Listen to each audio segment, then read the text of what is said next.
নমস্কার বন্ধুরা, আশা করি ঈশ্বরের কৃপায় সকলেই খুব ভালো আছেন। আমার সোনার তরী চ্যানেলে আপনাদের সবাইকে স্বাগত।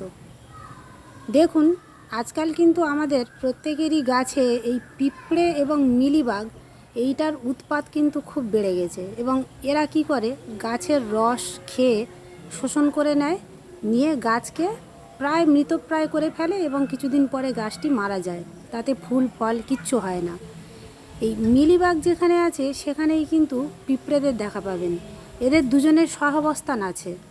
এরা কি করে, মিলিবাগরা কিন্তু হাঁটতে পারে না, পিঁপড়েরা এদের এক গাছ থেকে অন্য গাছে বয়ে নিয়ে যায়, নিয়ে গিয়ে ওদের দেয়। ওরা যে রসটা খেয়ে, মিলিবাগ যে রসটা খেয়ে সেই বজ্রটা মল রূপে ত্যাগ করে, সেটা হচ্ছে হানিডিউ। আর সেই হানিডিউ পিঁপড়েদের খুব উপাদেয় খাদ্য। তাই পিঁপড়েরা কি করে, এই মিলিবাগ যদি পড়ে যায় তখন ওরা মুখে করে নিয়ে আবার উপরে তুলে দেয় এবং অন্য গাছে, যে গাছের রস খাওয়া হয়ে গেছে, প্রায় মরে গেছে, সেই গাছ থেকে মিলিবাগকে নিয়ে তখন অন্য গাছে দিয়ে দেয়। তো এই মিলিবাগ তাড়ানোর এবং পিঁপড়ে তাড়ানোর, তাহলে আগে আমাদের কি করতে হবে, আগে কিন্তু পিঁপড়েটাকে তাড়াতে হবে। তাহলে কিন্তু এই জাপ পোকা, মিলিবাগ এই ধরনের পোকা গাছে আর বাসা বাঁধতে হবে না, পারবে না। তো এখন কিভাবে এগুলো তাড়ানো যায়? অনেক রকম উপায়ে তাড়ানো যায়। নিম পাতা জলে ভিজিয়ে সেটাকে প্রতি সপ্তাহে একবার যদি আমরা স্প্রে করতে পারি, তাহলে কিন্তু এই পিঁপড়ে এবং মিলিবাগ দুটোই মারা পড়বে। আবার নিম অয়েলও আমরা জলে স্প্রে করতে পারি। আজকের আমি একটা জিনিস দেখাবো, সেই দুটো জিনিস দিয়ে কিন্তু আপনারা এই মিলিবাগ আর পিঁপড়ে খুব সহজেই তাড়িয়ে ফেলতে পারবেন। কি সেই জিনিস দুটো দেখে নেওয়া যাক। জিনিস দুটো হলো, এটা হলো ফলিডল পাউডার। এই ফলিডল পাউডারটা আপনারা হার্ডওয়্যার্স দোকানে পেয়ে যাবেন। এটা একটা করে প্যাকেট পাওয়া যায়, 25 টাকা করে দাম। এই একটুখানি করে রাখলেই কিন্তু পিঁপড়ে একদম কুপোকাত এটাতে। আর এটা হচ্ছে হলুদ।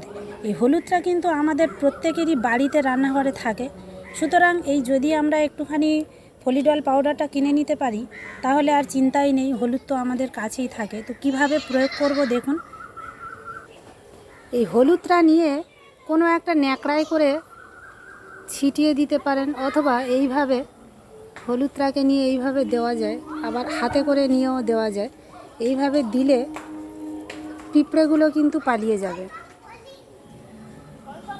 একটা কাপড়ের পুঁটুলিতে করে যদি নিয়ে আমরা দিতে পারি, তাহলে কিন্তু হলুদটা খুব ভালোভাবে গাছে লেগে যাবে। আবার জলে করে নিয়েও স্প্রেয়ার বোতলে করে স্প্রে করে দিতে পারেন। এবার দেখাবো ফলিডল পাউডারটা। ফলিডল পাউডারটা কিভাবে ব্যবহার করবেন। এর মুখটা আমি একটুখানি কেটে নিয়েছি। এই গাছের গোড়া, গাছের পাতায় কিংবা গাছের গোড়ায়, গাছের ডালে কোনো কিছুতেই দেবেন না, তাহলে কিন্তু গাছের পাতা জ্বলে, গাছের ডাল জ্বলে যেতে পারে এবং গাছটি মারা পড়তে পারে। তাই বলে, কিংবা গাছে যদি টবে হয়ে থাকে, তাহলে টবের চারপাশে নিচের দিকে দেবেন। এবং এইটা মাটিতে বসানো আছে গাছটা, এই গাছটার খানিকটা বাদ দিয়ে, গোড়া খানিকটা বাদ দিয়ে, গোড়ায় দেব না, একটু দূর থেকে, যাতে গোড়ায় জলটা আমরা দিতে পারি। এই যে গাছের গোড়াটা বাদ দিয়ে একটু সামান্য দূর থেকে, একটু হাতখানেক মতন দূর থেকে এইভাবে চারিদিকে একটা রাউন্ড করে দেবো, গোল করে রাউন্ড করে দেবো। যেমন লক্ষণ রেখা টেনেছিলেন, সেই রকম লক্ষণ রেখার মতন আমরা এইভাবে একদম গোল বৃত্তাকারে গাছটির চারপাশে এইভাবে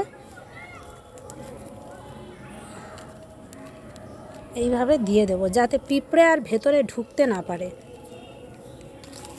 দেখুন, আমি একদম পুরো গোল করে চারিদিকে, গাছের গোড়ার গোল করে চারিদিকে লাগিয়ে দিয়েছি।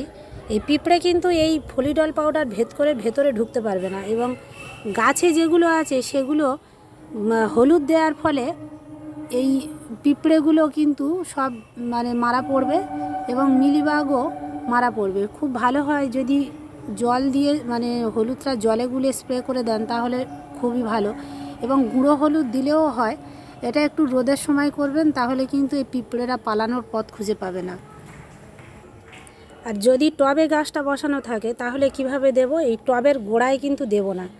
টবের গোড়ায় দিলে গাছটার গায়ে আঁচ লাগতে পারে এবং গাছটা মারা পড়তে পারে। টব যেখানে বসানো আছে, এই টবের নিচের দিকের মাটিতে দেব, নিচের দিকে দেব, টবের যেখানে বসানো আছে, এই যে এইভাবে দিয়ে দিতে হবে। টবের গোড়ায় কখনোই মাটিতে দেব না, কিংবা গাছের পাতাতেও কখনোই দেব না এটা। তো বন্ধুরা, আমার ভিডিওটি যদি আপনাদের ভালো লেগে থাকে তাহলে একটু বন্ধুদের সঙ্গে শেয়ার করবেন এবং কমেন্টে জানাবেন যে কেমন লাগলো। আর এই যে হলুদ দেবেন গাছে, এটা যদি প্রচুর পরিমাণে পিঁপড়ে থাকে তাহলে কিন্তু প্রতি সপ্তাহে একবার করে দেবেন, এবং ফলিডল পাউডারটাও। এরপরে যখন দেখবেন কমে গেছে কিংবা একদম নেই, তখন প্রতি মাসে একবার করে দিলেই হবে। তো আমার চ্যানেলটা অবশ্যই করে সাবস্ক্রাইব করবেন এবং কমেন্টে আমাকে জানাবেন কেমন লাগলো আপনাদের আমার ভিডিওটি। তো বন্ধুরা, আপনারাও আপনাদের বাড়ির চারপাশে এইভাবে গাছ লাগান এবং গাছ লাগিয়ে পরিবেশকে সুস্থ রাখুন, নিজেরাও সুস্থ থাকুন। নমস্কার।